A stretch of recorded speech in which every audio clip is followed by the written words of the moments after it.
Te damos la bienvenida. Nos emociona verte y saber que vamos a disfrutar y a aprender juntos. Antes de empezar, queremos contarte que vamos a atesorar los momentos que viviremos juntos a través de fotografías y videos. Al estar aquí, consideramos que estás de acuerdo con que podamos utilizar las imágenes en que aparezcas tú en los diferentes medios y plataformas de Confama. Si prefieres no participar en nuestras fotos o grabaciones, no dudes en acercarte a nuestro equipo. Queremos que tu experiencia sea la mejor. Confama, Vigilado Supersubsidio. Muy buenas tardes para todas y para todos. Bienvenidos y bienvenidas a esta segunda edición del Festival de Filosofía de Envigado. Siempre será un placer arrancar este festival, este primer día, como con público abierto, aunque llevamos ya 2 días con estudiantes de colegios y universidades, más de 1.500 que se han encontrado alrededor de la filosofía, a pensar, a hacernos muchas preguntas. Y pues hace un año no creímos que fuera a venir tanta gente a todas las actividades y nos hace muy felices que hoy estén todos ustedes acompañándonos.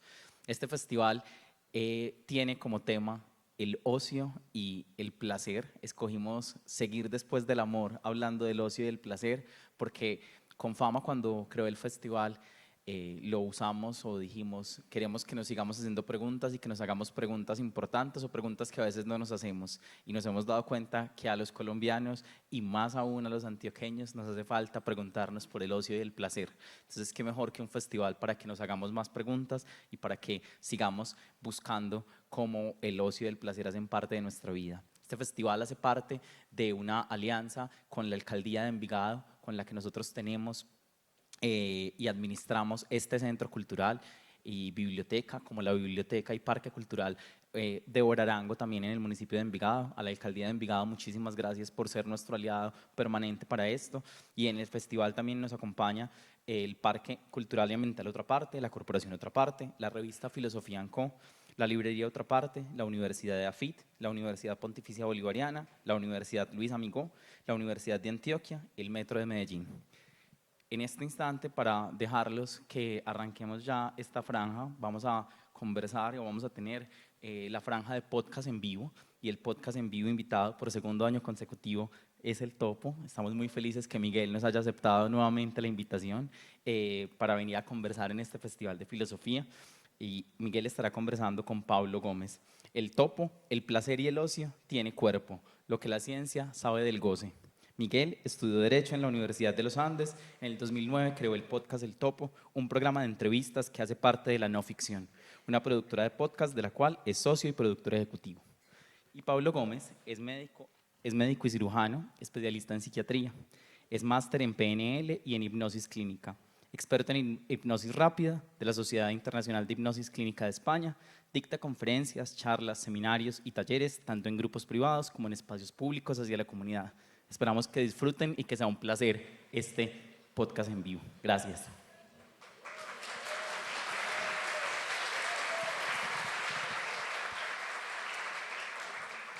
Muchas gracias a cada uno por estar acá. Muchas gracias otra vez a Confama por esta invitación a otro festival tan interesante y provocador. Voy a leer una breve introducción y empezamos. Por supuesto, he estado pensando qué es el placer y dónde suelo encontrarlo, y lo primero que se me ocurre es en un bocado cuando tengo hambre, en una siesta sin afán, en un orgasmo, en unas caricias, en un beso o en una carcajada, en la sensación después de hacer ejercicio, de contemplar la belleza o de tener una buena conversación.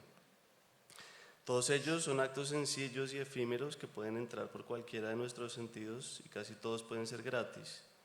He pensado también que a veces el placer es una consecuencia del esfuerzo o el sacrificio: comer después de tener hambre, dormir estando cansado, saciar las ganas o el deseo, o ir al baño con ganas. Me pregunto entonces si el placer es una recompensa que debo alcanzar o es un derecho que tengo al estar vivo. Epicuro decía que el placer es el principio y el fin de la vida feliz. Freud, en cambio, sospechaba que el placer siempre está regulado por la culpa. De eso hablaremos en un momento. Y Nietzsche decía que la madurez es recuperar la seriedad con la que jugábamos de niños. Y sí, casi todo lo que más disfrutamos tiene que ver con eso: con jugar, reír, tocar, dejarnos llevar y estar en paz donde estemos. Pero la vida moderna insiste en lo contrario, en producir, correr, competir, acumular, hasta el punto de que cuando no hacemos nada sentimos culpa.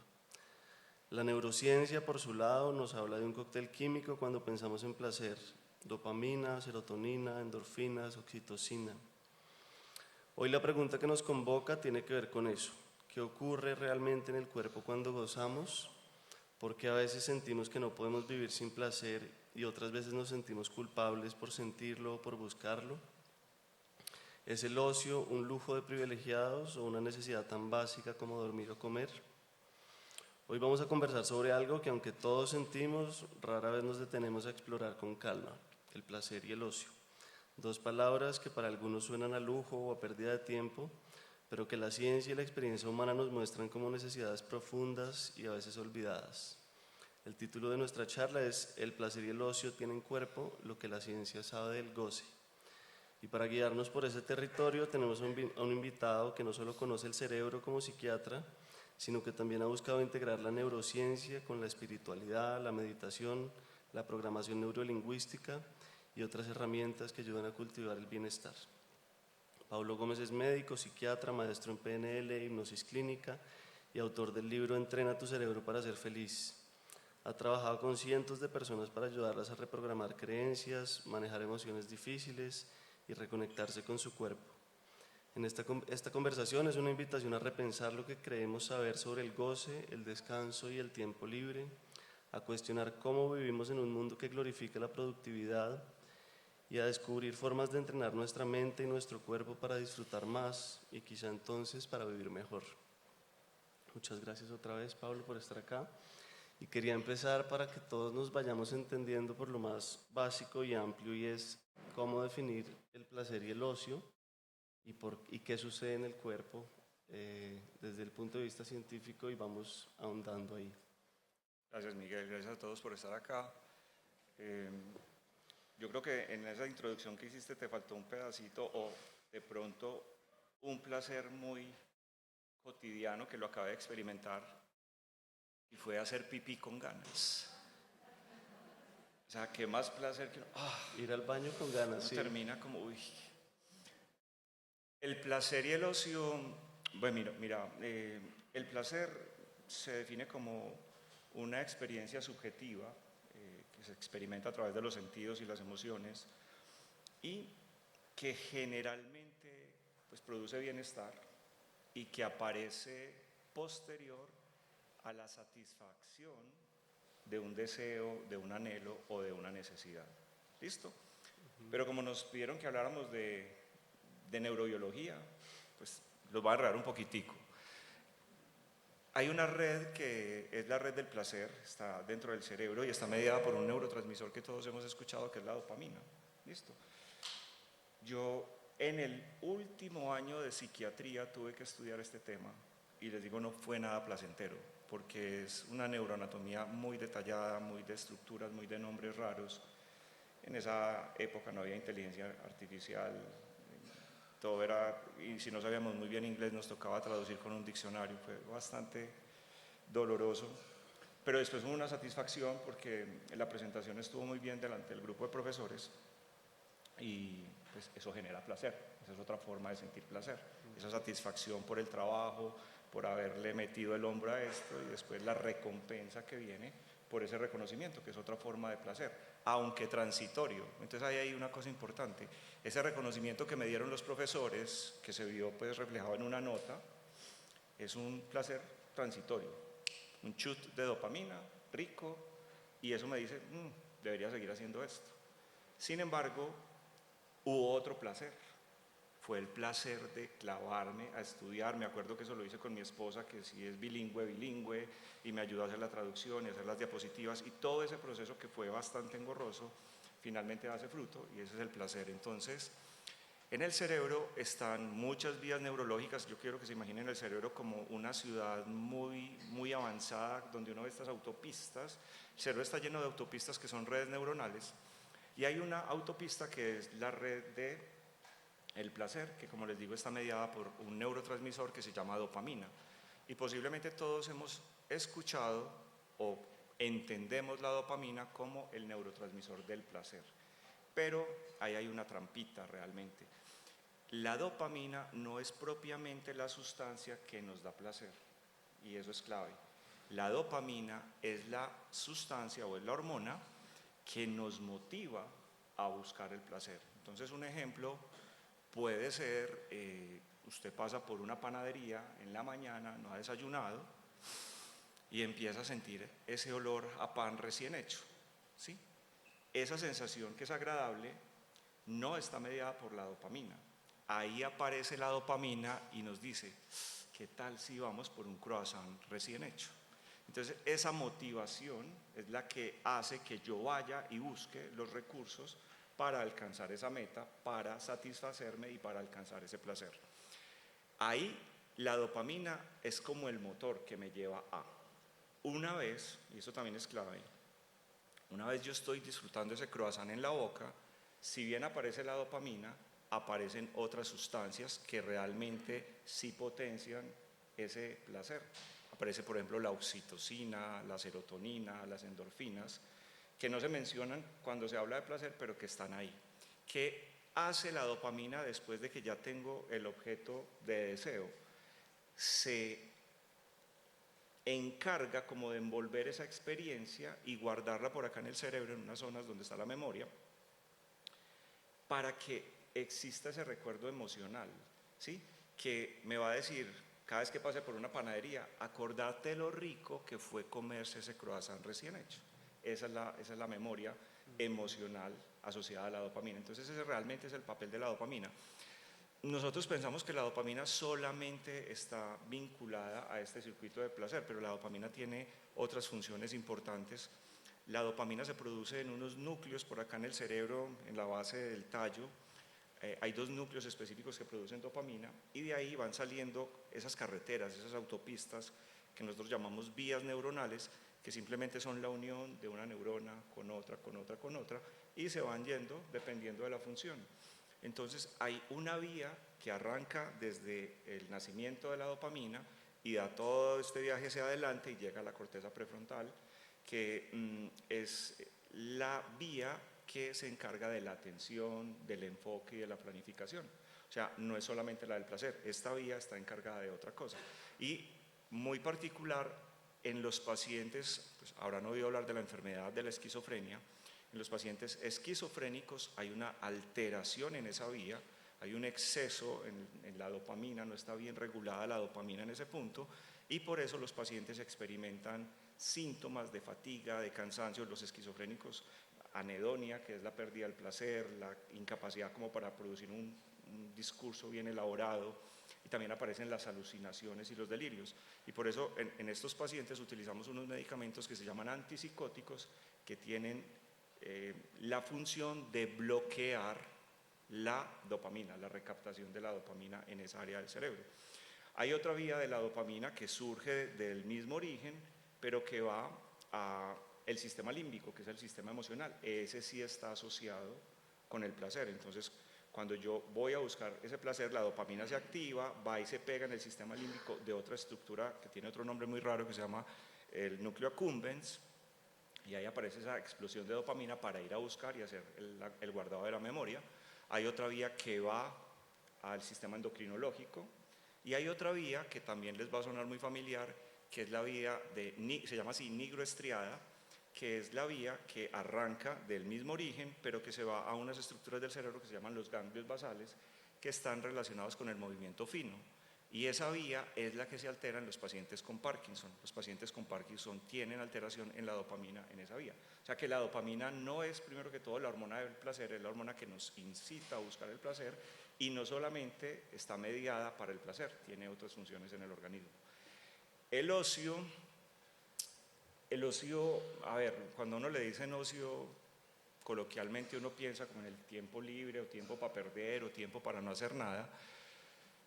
Pero revisando encontré algo que creo que nos puede ilustrar muy bien y que ayuda mucho, y es que el ocio realmente no es el tiempo libre. El tiempo libre es el tiempo que en teoría nos sobra después de haber cumplido con las obligaciones, con lo que tenemos que hacer. Pero el ocio es la decisión libre y voluntaria de qué voy a hacer con ese tiempo libre. y ahí cada quien se dedicará a utilizarlo como quiera. Entonces puede haber un ocio muy productivo, un ocio no tan productivo, y ahí viene pues lo que vamos a desarrollar, que es todo el tema de la culpa. Entonces ese ocio, esto es un festival de filosofía, muy poquito de filosofía, poquitico de estoicismo nada más, pero Aristóteles, por ejemplo, decía que el ocio era una gran virtud, ¿sí? Y que en esa época la gente libre tenía el ocio, pero el ocio era un ocio productivo, o sea, ese tiempo libre después de salir de sus obligaciones era un tiempo pero para el crecimiento. Yo escogía si me dedicaba a estudiar un idioma o al arte o a contemplar, en fin, y era muy valorado el ocio. Lo que pasa es que el ocio lo hemos ido tergiversando y pues hoy lo asociamos con perder tiempo. Entonces también hay que como contextualizar la palabra, cómo la vemos hoy y por qué la satanizamos de pronto ahora, pero el ocio bien manejado, entendiendo eso, yo escojo qué hago con mi tiempo libre.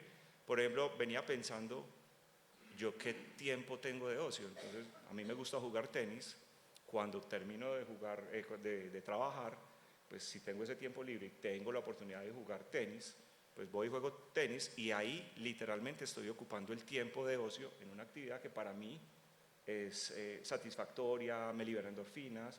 Y hay otra característica con el ocio, y es que es una elección libre de qué hacer con ese tiempo, pero que en ningún momento tiene que estar asociada a la productividad, sobre todo entendiendo la productividad como algo material. O sea, está libre de eso, o sea, es disfrute nada más. Entonces, yo creo que con esa base podemos empezar a... Sí, gracias, buen contexto. Ya dije lo más difícil. Sí, es un tema complejo. Sí, quería entrar en el tema de la culpa y de la culpa en esta sociedad hiperproductiva, hiperconectada, donde difícilmente nos regalamos un tiempo para no hacer nada, para hacer lo que queramos con intención. ¿Por qué esa culpa? Digamos, ¿por qué el placer puede generar culpa? Visto también en un ejemplo como el del croissant. ¿Por qué hacer algo rico? Bueno, puede que no sea lo más sano, pero ¿por qué hacer cosas ricas? Hay miles de ejemplos. Puede generarnos culpa. El ocio puede generar culpa precisamente dependiendo de cómo esté ocupando ese tiempo. ¿Sí me entendés? Ahí hay un sesgo, y es un poquitico complejo eso, pero tiene que ver con la industrialización, con la productividad. O sea, a nosotros la era industrial nos transformó todo. La era industrial es la responsable de que ya no exista la siesta, por ejemplo, ¿cierto? Que era algo natural y fisiológico, que era un placer. ¿Listo? Almorzar y media horita de motocito bien rico era delicioso, pero ya no se puede porque ¿cómo te vas a acostar si tienes que estar en la oficina produciendo? Entonces ahí va asociada la culpa, en que ese tiempo de ocio lo estoy perdiendo para no producir. Y llega a ser tan delicado esto que tengo pacientes que tienden a ser muy ansiosos y muy obsesivos y sufren el fin de semana. O sea, si el fin de semana no están con un computador en la mano, haciendo algún trabajo, enviando correos, desatrasando trabajo, creen que están perdiendo el tiempo. Y yo me reconozco ahí. Muchas veces me da tristeza decir esto, pero muchas veces le amargué las vacaciones a mi familia. Porque en Disney, y mis hijos preguntándome, papá, ¿pero por qué estás bravo? ¿Pero papá, por qué estás así? Porque notaban como mi incomodidad, yo no estaba disfrutando ese momento, estaba con mi cabeza pensando en qué paciente me necesita, o porque estoy gastándome esta plata acá y no estoy en el consultorio trabajando. Y esa es la culpa, pero es una culpa que viene siendo aprendida, pues porque hoy en día al ser humano tristemente lo valoran en función de qué tanto produce. Entonces, vos sos útil para la sociedad si sos productivo, si no te volvés una carga para la sociedad. Entonces, ¿cómo te vas a permitir tiempo de ocio? ¿Sí? Porque entendemos el ocio como tirarnos en una cama a no hacer nada, por ejemplo. Pero podríamos pensar en ese tiempo de ocio, como les decía ahora, yendo a jugar tenis, haciendo un asado con la familia, eso es tiempo de ocio. O leyendo el libro que me gusta. Nosotros hicimos ayer una encuesta en Instagram y una persona dijo, para mí placer y ocio es estar en la playa, en el mar, asoleándome y leyendo un libro, ¿cierto? Eso es ocio. Entonces, la culpa, entonces cada quien entrará a mirar qué tanta o no tanta con base en sus principios y en sus valores y también en esa programación social. Por ejemplo, me hiciste caer en cuenta ahorita, ¿qué de malo tiene o qué culpa puede haber en comerse un croissant? La báscula. Uno ahí mismo piensa, puta, voy a engordar toda la hijo de madre semana haciendo dieta, ¿y por qué me comí este croissant? Y porque socialmente hay que ser flaco, tener barriga grave, tener celulitis horrible, ¿cierto? Entonces mira cómo la sociedad y la cultura también te van poniendo ciertos parámetros, entonces uno se tiene que parar y disociarse y observar desde afuera y a ver, ¿esto conecta conmigo o no? Y ahí pues como tomar decisiones más acorde a mis principios y a mis valores. Bien, quería hablar del ayuno de dopamina, que es algo que se oye más cada vez más, y de esos pequeños hits de dopamina a los que cada vez nos acostumbramos también más, con likes, con notificaciones, con mínimas gratificaciones que están constantemente apareciendo. ¿Qué evidencia hay del ayuno de dopamina? ¿Qué evidencia científica hay? ¿Funciona, no funciona? ¿Cómo es un ayuno de dopamina? ¿Sabes? No sé.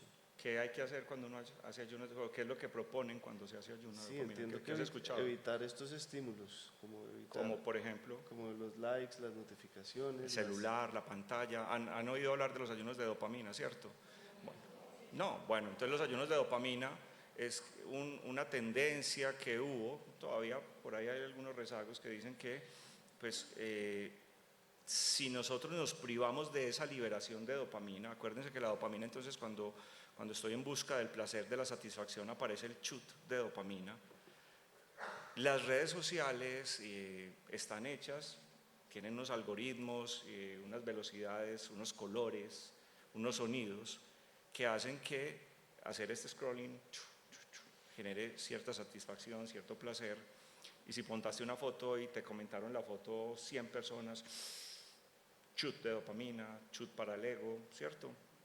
Entonces la propuesta que hacen algunas personas, algunos más científicos que otros, es que si uno se desconectara de las redes, por ejemplo, si uno apagara el celular, si uno se fuera, por ejemplo, a un puente para una finca remota donde no haya internet y a desconectar el celular y a sobrevivir sin celular, que eso sería muy bueno para el cerebro, porque ahí es como que se resetea el sistema de dopamina, entonces ya el cerebro va a valorar más las cosas que ya no se valoran, porque cuando uno tiene exceso de dopamina, como que cada vez necesito más dopamina para encontrar el mismo placer en la actividad que estaba llevando a cabo antes. Entonces, si todo el día estoy viendo pantallas, y todo el día hay chut de dopamina, esa dopamina no es permanente en el tiempo, simplemente es una inyeccioncita que me da el placer transitorio, pero vuelve y baja. Entonces, proponen hacer estos ayunos, pero desde el punto de vista científico, realmente no hay ninguna evidencia que sustente que eso funciona. Primero que todo porque si uno cruza palabras, nosotros los médicos tenemos buscadores para hacer investigación de artículos publicados científicamente. Entonces si uno en un buscador pone ayuno de dopamina en inglés, le salen artículos que dice porque ayunar, pero ayunar comida, puede tener un impacto en la dopamina, pero no están hablando de likes, ni de me gustas, ni de nada de estas cosas, ¿cierto? O sea, que el concepto técnicamente desde el punto de vista científico no existe. Uno no puede ayunar algo que no se come, o sea, yo ayuno algo, voluntariamente no me voy a comer esto, estoy aguantándome de comer, yo no como dopamina, entonces tampoco existe el ayuno de dopamina. Y lo otro que les explicaba tiene que ver con que la dopamina no está solamente asociada al placer. Si nosotros fuéramos capaces de apagar la dopamina como si eso fuera un botoncito porque dejamos de ver el celular, pues tendríamos Parkinson todos, o todos estaríamos alucinando, o todos tendríamos síntomas de esquizofrenia. O sea, no funciona realmente así. Entonces, me encontré de dónde salió el término ayuno de dopamina, y es un hit porque yo tengo un canal de YouTube y pues cuando uno hace un hijo de madre video de YouTube, uno quiere que todo el mundo lo vea y que le den el like, ¿cierto? Pero cada vez el algoritmo es más difícil, entonces uno hace el videíto bien hecho, uno dice, este me va a ir súper bien, 3 visitas, la mamá, el papá, el amigo. Entonces empiezan a estudiar qué hay que hacer para que el video lo vean bastante. Entonces hay que hacer una miniatura que es la caratulita, muy bonita, por eso a veces me dan ganas de empelotarme a ver si de pronto, porque es que sale la vieja con el bikini y dice, hoy les voy a mostrar mi baby doll nuevo.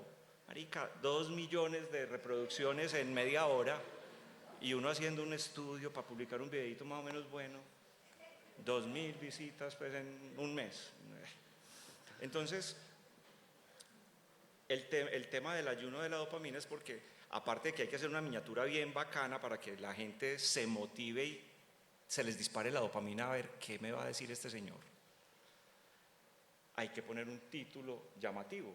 El título vende. Entonces, por ejemplo, hace rato no me iba bien con un video y en ese video fue una sección que sacamos de un podcast que nos hicieron acá en Medellín, donde yo estaba contando la historia de cómo aprendí a hipnotizar y cuándo fue la primera vez que como médico, estudiando psiquiatría, decidí decir que yo sabía hacer hipnosis, porque eso es nueva era, satanismo, bueno, cosas raras.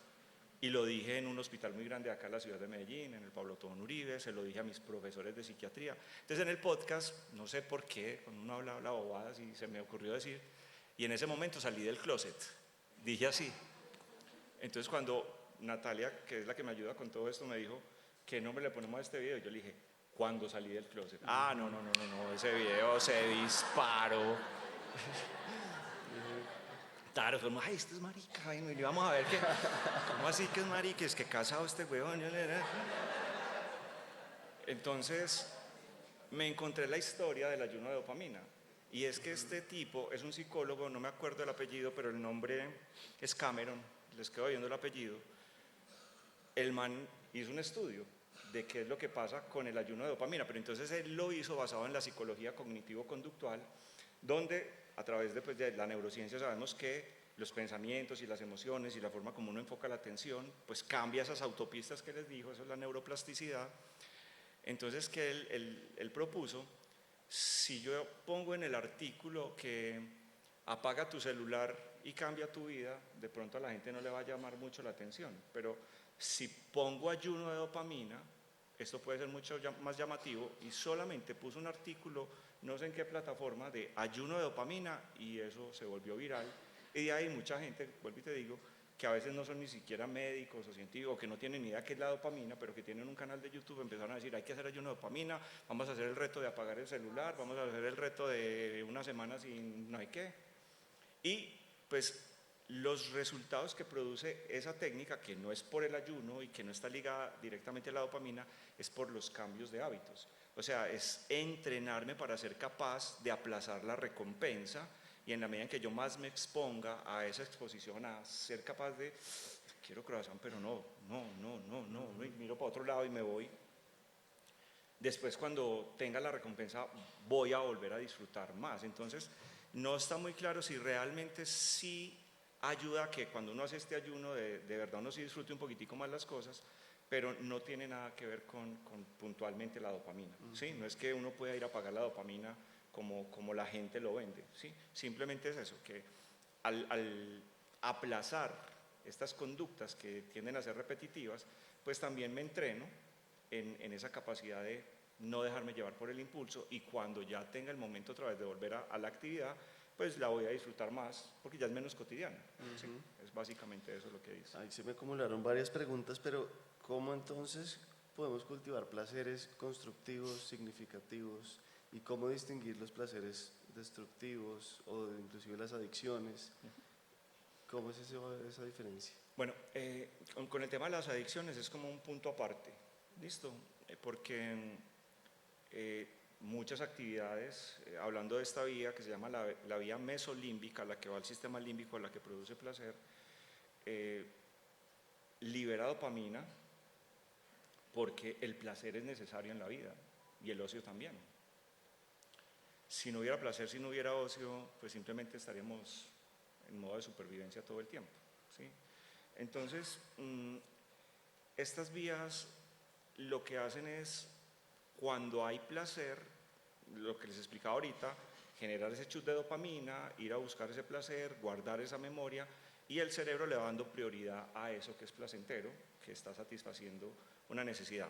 Lo que pasa es que cuando entro ya en un tema de adicción, que puede ser por sustancias, por ejemplo, estas sustancias lo que hacen es secuestrar ese circuito de recompensa, o sea, se apoderan de él, no lo dejan funcionar realmente como él funciona a los niveles que ellos funcionan. Entonces aparece ahí un fenómeno y es que ya esa sustancia hace que estas neuronas que liberan dopamina la liberen de forma masiva, pero absurda, o sea, es desproporcionada la liberación de dopamina. Y ahí sí se presenta un fenómeno de satisfacción y de placer instantáneo muy grande, que tiene un problema, y es que se va a generar el fenómeno de la tolerancia. ¿Y qué es la tolerancia? Que cada vez necesito más estímulo, en el caso de las drogas, más droga, para obtener ese mismo placer. ¿Sí? Entonces, tengo que consumir más y más y más para volver a experimentar lo mismo. Y llega un momento en que esas neuronas se agotan, las neuronas que producen dopamina, entonces ya no hay dopamina, y ahí es donde viene la tragedia posterior. Ya el consumidor de drogas, por ejemplo, se aplana completamente, ya no hay disfrute, ya no hay placer en nada. Entonces ya lo que empieza a aparecer es que tengo que buscar la sustancia, pero ni siquiera es para obtener el placer, porque ya no lo puedo sentir, es para paliar un poquitico el malestar que produce la abstinencia de la sustancia. Entonces, en el caso de las adicciones, sí es como el lado oscuro de la dopamina, pero sí está ligado a estas sustancias. Cuando las actividades placenteras o de ocio empiezan a coger este rumbo, cuando yo ya pierdo el control, cuando yo ya estoy dedicando más tiempo, por ejemplo, eso es uno de los criterios para hablar de conductas adictivas, cuando yo ya estoy dedicando más tiempo del que se debería destinar a esa actividad, cuando incluso estoy sacrificando tiempo que yo necesito, trabajo, familia, otras cosas, para incursionar en esa actividad, cuando estoy gastando más del dinero que yo sé que puedo invertir en esa actividad, ya estamos hablando de problemas de adicción, y ahí es donde tenemos que empezar a mirar qué es lo que está pasando con ese placer, si se nos está desviando del camino. Entonces, volviendo al tema del ocio, pues uno podría, vuelvo a lo mismo, o sea, volver de pronto a la filosofía, donde el ocio no era malo, o sea, ¿qué voy a hacer con ese ocio?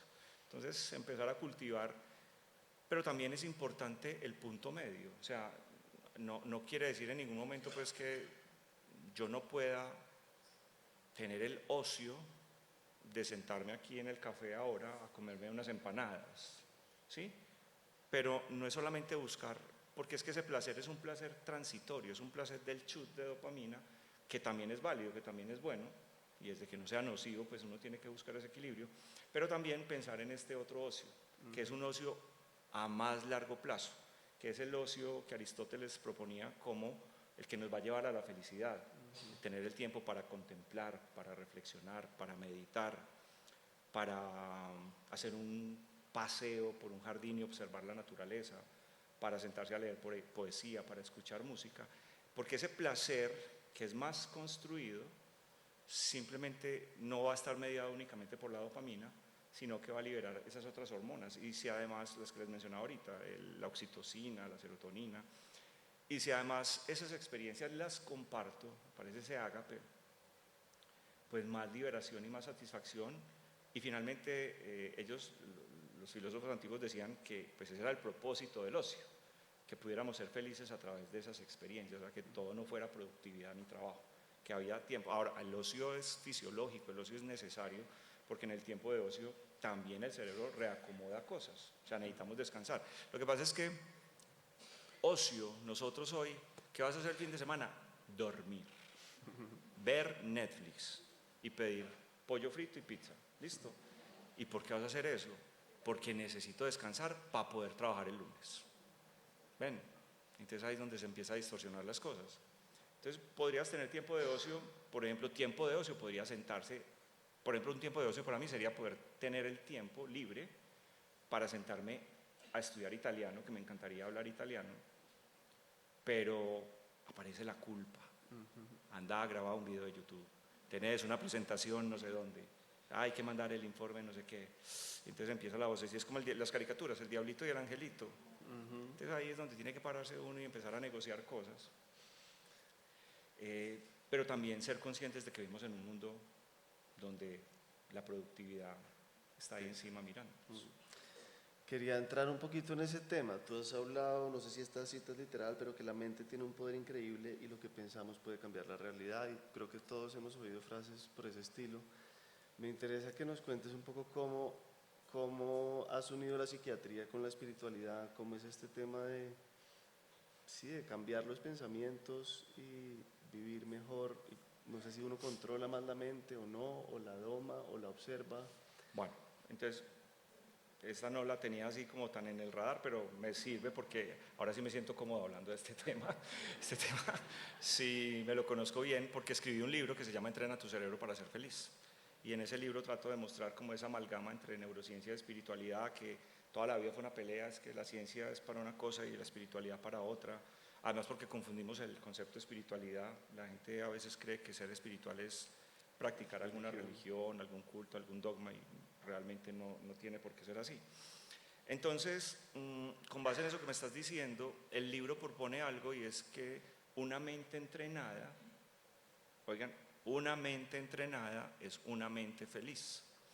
Entonces, surge la pregunta inmediata, ¿y qué quiere decir una mente entrenada? Entonces la respuesta es, una mente entrenada es una mente atenta al flujo continuo de pensamientos que mi cerebro produce automáticamente. Entonces, aquí volvemos y nos metemos en neurociencia. El cerebro tiene, como les digo, muchas autopistas, y hay dos autopistas que son antagónicas. Hay una que se llama la red ejecutiva central, que es una autopista que tiene como función generar pensamientos de manera continua. Cuando estamos divagando, cuando no estamos haciendo nada, cuando no estamos enfocados en una actividad, esa red neurológica siempre está ahí produciendo pensamientos. Y les voy a dar un dato, es una cosa re loca. Los estudios hoy muestran que cada 1.21 milisegundos esa red neurológica te está ofreciendo una opción para pensar. ¿Listo? Esos pensamientos tienen una característica en esa red, y es que son la mayoría muy negativos, muy dolorosos, muy tristes. ¿Por qué? Porque la materia prima con la que se construyen esos pensamientos no es una materia prima muy buena, no es de muy buena calidad. La materia prima son las experiencias dolorosas y negativas del pasado y el miedo al futuro. Entonces, con esa materia prima, el cerebro me da opciones de pensamiento que generalmente son cosas tristes y dolorosas del pasado. O sea, cuando estoy divagando por ahí, o sea, usted puede estar picando una zanahoria para hacer una ensalada y está así, picando la zanahoria. Este desgraciado que me puso cachos hace 10 años. Pero, ¡pum!, apareció. Entonces, eso lo llamamos una opción de pensamiento. El cerebro te da... hay un neuroinvestigador en España, David del Rosario, tuve un podcast con él y me enseñó una cosa muy bacana, que siempre la uso en estas conferencias, y es que los pensamientos no son verdades absolutas. Los pensamientos son opciones que me da el cerebro para interpretar algo que está pasando. Entonces el cerebro, yo estaba picando una zanahoria y no sé por qué me acordé de zanahoria, cachos, no sé qué relación hubo ahí, pero el cerebro me dio la opción de pensar en los cachos que me pusieron hace 10 años. Entonces me voy y me quedo ahí divagando y me acuerdo de todo lo que pasó, todo lo que me hicieron, todo lo que me dijeron, y resulta que todo lo que yo pienso se proyecta en una pantalla mental. Y el cerebro ahí en ese momento no es capaz de darse cuenta si eso ya pasó, si está pasando, si va a pasar, reacciona con químicos y genera sufrimiento. Pero puede ser un pensamiento del futuro. Por ejemplo, estoy picando la misma zanahoria y qué tal que este huevón me ponga cachos, ¿cierto? Una hipótesis, pues puede pasar, pero no está pasando. Pero entonces me voy para allá, no, es que donde lo pille, lo pico, le pico esta zanahoria, pero vea, es lo mismo. Y los químicos se liberan. Entonces la Universidad de Harvard en el 2012 publicó un artículo estudiando esto, que se llama Una mente divagante es una mente infeliz, donde ellos se dieron cuenta que el 47% del tiempo las personas estamos en esa red neuronal en el día. O sea, estamos divagando. Entonces los pensamientos son del pasado maluco, son del futuro con miedo, o también son pensamientos generalmente de autocrítica. Ahora, la red no es mala, la red también, cuando uno está, como decía un amigo, tirando globos por ahí, se le ocurren ideas, a veces brillantes, y la red tiene sus funciones buenas, pero la mayoría del tiempo no está generando esos pensamientos. Entonces, una mente entrenada es ¿qué? Una mente capaz de observar ese pensamiento, de darme cuenta que me tiraron una carta, me tiraron una opción, pero que esa opción no tiene que ser la única. Por ejemplo, hoy tuve una paciente muy ansiosa, que me contaba que le habían encontrado un cáncer renal agresivísimo, una pelada de 35 años, y que cuando le vieron eso, pues casi que le dijeron, no, mija, no hay nada que hacer, porque era un cáncer muy agresivo, estaba muy grande, y pues pensaban que estaba invadida, y el milagro es que estaba en el riñón, y le sacaron el cáncer y el riñón, y está viva y no tiene metástasis y nada más, pero obviamente en este momento, pues que le hagan un examen, para ella es lo peor del mundo. O sea, el doctor le dice, hay que hacerse este examen, y ella tiembla, le da el pánico, porque se anticipa a que le va a ir mal. Entonces, la traigo a colación a ella porque le enseñaba que, pues, porque me decía, yo entiendo que el cáncer es una enfermedad que me va a acompañar toda la vida, y yo nunca voy a volver a ser feliz. Entonces yo le dije, eso es una opción que tú tienes en este momento, pero puedes salir del consultorio hoy muy feliz. Si escoges observar ese pensamiento y discutir con él, de verdad no voy a ser feliz. O sea, soy un milagro, puta, o sea, un cáncer renal súper agresivo, y me lo lograron sacar, y me lo encontraron de arepa, porque me hicieron una ecografía por cualquier otra cosa y vieron eso ahí. Si no, tengo una hija, estoy bien casada, estoy joven, listo, y tienes que aprender a vivir en el único tiempo real que hay. Entonces, hoy, gratitud, gratitud, hoy puedo dar gracias, porque estoy viva, porque tengo trabajo, porque estoy... Es que si ella no cuenta que le dio cáncer, y el cáncer le dio apenas hace 4 meses, y está perfecta, o sea, es que no tiene nada. Y puedes escoger trabajar la gratitud, puedes enfocarte en la gratitud, y simplemente cambiar el miedo que le tienes a los exámenes, y decir, los exámenes me salvaron la vida. Si no hubiera sido un examen, estaría ya invadida, quimioterapia terminal. Entonces yo puedo decir, estos exámenes de ahora en adelante son mis mejores amigos, y puntual y sagradamente cada 6 meses me voy a hacer los exámenes de rigor, y normalmente salen buenos, pero si alguno sale mal, ese día, no hoy, ese día cuando me haga el examen y me salga malo, tendré que respirar, tendré que entender que en la vida pasan cosas malucas, y voy a mirar, y ahí filosofía otra vez, Epicteto, dicotomía de control, que depende de mí, que no depende de mí. Entonces me detectaron el cáncer, yo le decía, mira, podemos hacer lo que quieras, o sea, vos puedes hacerte el examen, porque ya fue porque está muy angustiado porque tiene que hacer un examen la otra semana, puedes pensar de aquí a la otra semana todo lo mal que estás, angustiarte y sentir miedo porque te va a volver a salir el cáncer, hacerte el examen y esperar a que te entreguen el resultado en 15, o sea, tenemos 15 días para estar angustiados, sufriendo, ¿cierto? Pero lo más seguro es que dentro de 15 días te van a entregar el examen y te van a decir, no, estás bien. Entonces, ¿qué bobada perderse estos 15 días amargada, llorando, con taquicardia, con insomnio? Sí, lo más seguro. Doctor, pero es que puede. Sí, pero es que como no tenemos bolita mágica, entonces más bien yo le apuesto al puede que esté muy bien. Casi que estoy muy bien. Y hoy estoy bien. Entonces, hoy me gozo a mi niña, hoy salgo con ella, hoy viajo, hoy me como el cono, ¿sí? Si en 15 días el examen sale bueno, gracias Dios, qué bueno, sigo bien, aliviada y sigo. Pero si sale algo, gracias Dios que me encontraron algo a tiempo, a ver qué hay que hacer con eso. Finalmente, Epicteto también decía, no es lo que pasa, sino el cuento que yo me cuento con lo que pasa. O sea, y Víctor Frank decía, no son las circunstancias las que determinan al hombre, sino la forma como yo me relaciono con esas circunstancias. Eso es lo de la mente entrenada. La mente entrenada es que existe una red que antagoniza a esa red que produce pensamientos, que se llama la red ejecutiva central, que es la red de la atención. Cuando yo quiero cortar la zanahoria en cubitos exactos, milimétricos, entonces ahí sí estoy 100%, y no estoy pensando en nada más, estoy en esa tarea. Y tiene la ventaja habitar esa red, que apaga la otra, que es la del parloteo mental. Entonces por eso entrenamos en mindfulness, por eso entrenamos atención consciente, por eso vivimos, o les decimos a las personas, hay que centrarse más en el ahora. No es que el pasado no importe, no es que el futuro no exista, claro que sí, pero el pasado ya pasó, entonces yo tengo que ir al pasado a sanar el pasado. Para mí sanar el pasado es perdonar y aprender, y perdonar no es olvidar, perdonar es ser capaz de recordar sin heridas, sin dolor. Hay una frase que no sé quién la dice porque el nombre es muy enredado, pero dice, hoy decidí perdonarte, no porque fueras consciente del daño que me causaste o del dolor que me generaste. Hoy decidí perdonarte porque mi alma merece estar en paz. Y es que si se fijan es así, cuando uno perdona, pues el que se libera es uno, el que se sana es uno. El que te hizo daño, puede que no se haya dado ni cuenta que te hizo daño, puede que ni se acuerde que te hizo daño, O peor, puede que ni te importe que te causó daño.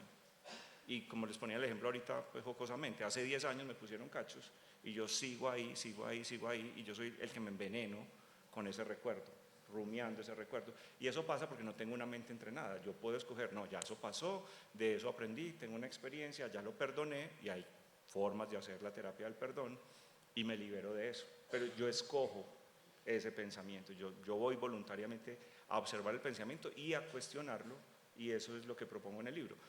Lo otro, para darte, porque yo creo que ya se nos está acabando el tiempo, es que la red por defecto, yo la comparo con ese personaje del que nos hablan tanto, que es el ego. Que el ego es lo que yo pienso, que la gente piensa de mí, el ego son mis títulos, mi apariencia, todas esas cosas, y el ego es el que está todo el tiempo en ese parloteo. Entonces, para mí el ego, ese personaje del que nos habla, por ejemplo, Eckhart Tolle en El poder de la hora, es esa red neurológica. Pero Eckhart Tolle también habla de la conciencia. La conciencia es ese que puede observar al que piensa, que eso lo decía Buda hace 2500 años. ¿Sí? Dentro de mí hay dos, el que piensa, pero también el que puede observar al que piensa. Y cuando yo observo el pensamiento, el miedo y todo se puede ir difuminando. Entonces, la red de la atención es esa red de la conciencia. Entonces, ego y conciencia, red neurológica por defecto y red ejecutiva central. Qué bien, qué chévere. Quería cerrar con un poco con esa unión que encontraste entre la ciencia o la neurología, ¿no? Neurociencia y la espiritualidad y esto místico, como biográficamente, ¿en qué momento de la vida, siendo psiquiatra, te diste cuenta que algo faltaba ahí, que no era suficiente? ¿Sí? ¿Cómo fue que fusionaste esas dos cosas que parecen? Yo, sin darme cuenta, me dediqué en mi consulta a ir depurando el trabajo, y básicamente hoy mi consulta de psiquiatría, siendo psiquiatra general, se ha depurado mucho a temas de ansiedad y de depresión. Básicamente, prácticamente no veo esquizofrenia ni otras enfermedades, y ni siquiera porque pues hay un letrero a la entrada que dice esquizofrénicos, no, sino que llegan solamente los... ¿Pero porque son menos también o por qué? Son menos... no, la verdad no sé por qué. No. Pero sí son menos. Pues se dice que la esquizofrenia es el 1% de la población, más o menos. En cambio, la ansiedad es la epidemia hoy en el mundo, es la enfermedad más común después de la pandemia, por ejemplo. Entonces, obviamente tengo más chance de que me lleguen ansiosos. Hablamos antecitos de, sí, ¿cómo ayudas tú a la gente? Digamos, la medicina puede ser uno de los últimos pasos, y antes, ¿qué? Para mí sí. Los psiquiatras tenemos un halo de que somos los malos del paseo. Los psiquiatras volvemos adictos a las personas con las pastillas, pero pues qué pesar decirlo así, pero es puro desconocimiento de la gente. O sea, el que critique a alguien que se está tomando un antidepresivo es porque nunca ha tenido una depresión, o el que critique a alguien que va al psiquiatra para que le dé una pastilla porque no duerme y tiene ataques de pánico todos los días, no tiene ni la menor idea que es un ataque de pánico. O sea, es que eso es sentir la muerte en carne propia. Entonces, también pues ese desconocimiento tiene su origen. Ahorita mencionaste al protagonista, que queriendo hacer bonito pues nos perjudicó un poquitico a los psiquiatras, que fue Sigmund Freud, porque Freud se montó en una teoría psicoanalítica muy rara.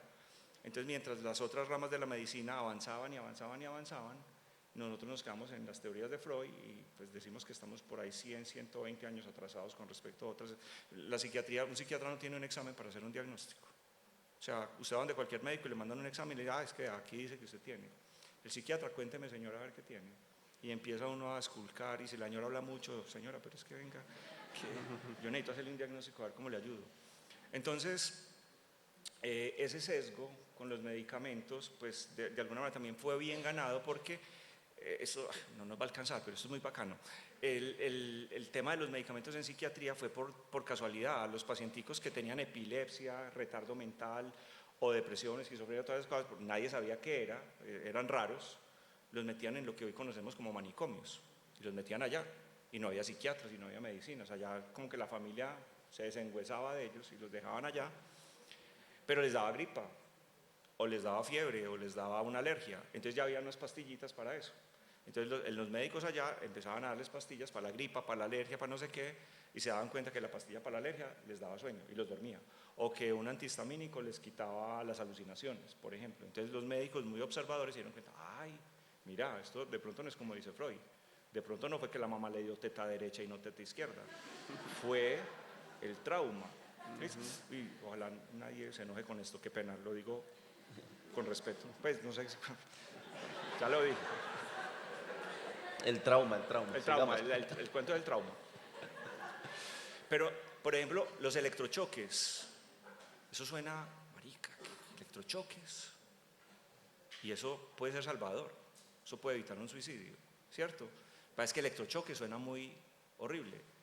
Hoy se llama TECAR, terapia electroconvulsiva bajo anestesia y relajación. O sea, con vaselina, para que no duela, ¿cierto? Entonces, ¿qué pasó con el TECAR? Había esquizofrénicos, depresivos, bipolares en el hospital, muy mal. Pum, cuando menos pensaba, resultaba que uno era epiléptico y convulsionaba. Una convulsión así horrible y quedaba vivo y al otro día ya no estaba alucinando. O al otro día se le quitaba la depresión. Entonces otro médico, puta, ¿será que si los ponemos a convulsionar a todos se alivian? Insulina venosa para todos.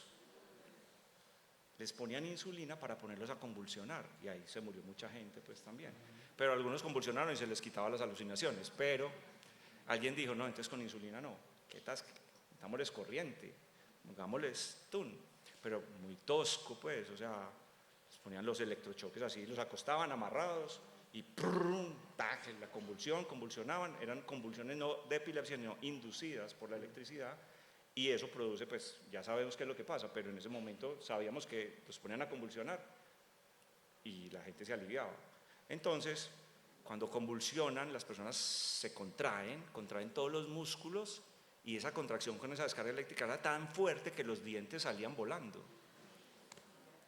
Entonces humanizamos la cosa, les metimos un palito en la boca para que no les reventaran los dientes. Entonces, claro, ¿cómo no van a odiar al psiquiatra? No, además usted veía después cuando empezaron a aparecer los medicamentos y los pacientes se les quitaban las alucinaciones, pero eran como esas ciudades de zombies que hay ahora, de gente drogada o películas de zombies que son así, porque esos medicamentos, miren qué tan bacano y les va a servir, y me lo van a entender muy bien, la dopamina. Esos medicamentos de esa época bloqueaban la dopamina, pero bloqueaban toda la dopamina, todas las vías. Entonces les crecían, a los hombres les crecían los senos, les salía leche, babeaban, estaban todos con Parkinson, porque se bloqueó toda la dopamina de todos los sistemas.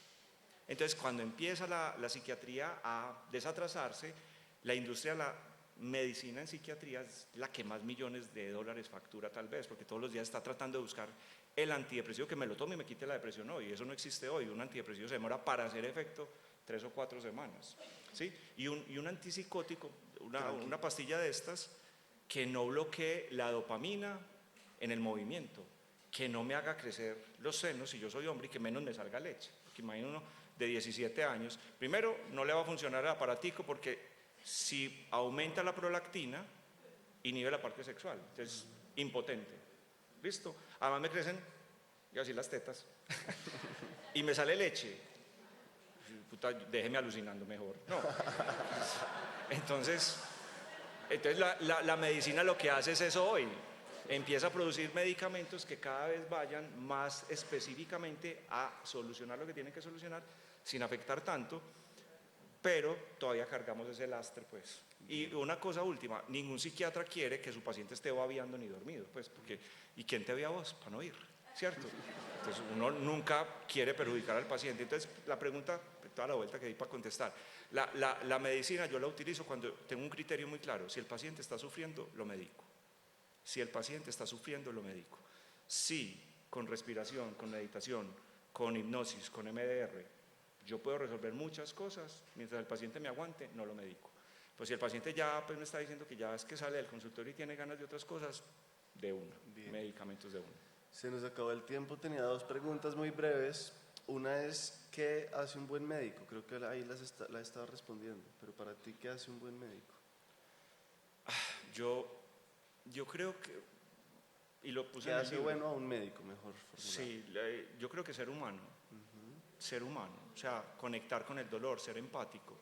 Y tengo una frase que me la enseñó una paciente bipolar, que la atendí durante muchos años, era la más juiciosa, iba cada mes a la consulta, sin necesidad, le gustaba ir a sus controles y filosofábamos mucho, pues ella era muy filósofa, yo no, ella sí hablaba muchas cosas, pero un día dijo una cosa que me dejó y me conecté con eso y trato de hacerlo. Ella me dijo, nosotros los pacientes necesitamos que el médico nos dé esperanza. Es que además que me dan ganas de llorar, es que a veces los médicos son muy duros para decir las cosas y es que usted puede ser médico y científico, pero usted primero es persona, usted piense que le está diciendo eso a su mamá o a un hijo. Entonces yo creo que esa conexión alivia mucho más a veces que los medicamentos. Qué lindo, sí. Y la última, para que nos vayamos todos con un tip, es cómo entrar más en esa conciencia, cómo estar más atento a los pensamientos, cómo entrenar mejor la Bueno, mente. eso se puede entrenar. En el libro aparece una cantidad de estrategias que se pueden utilizar, pero si me preguntas por una, yo les diría que practicar la atención plena, el mindfulness, ¿sí? Y hay muchas estrategias de mindfulness. Mindfulness no es una meditación, es una forma de meditar. Bueno, esa musiquita es que creo que nos vamos, ¿cierto? Sí. Bueno, no, se nos quedó el tiempo. Muchas gracias. Gracias.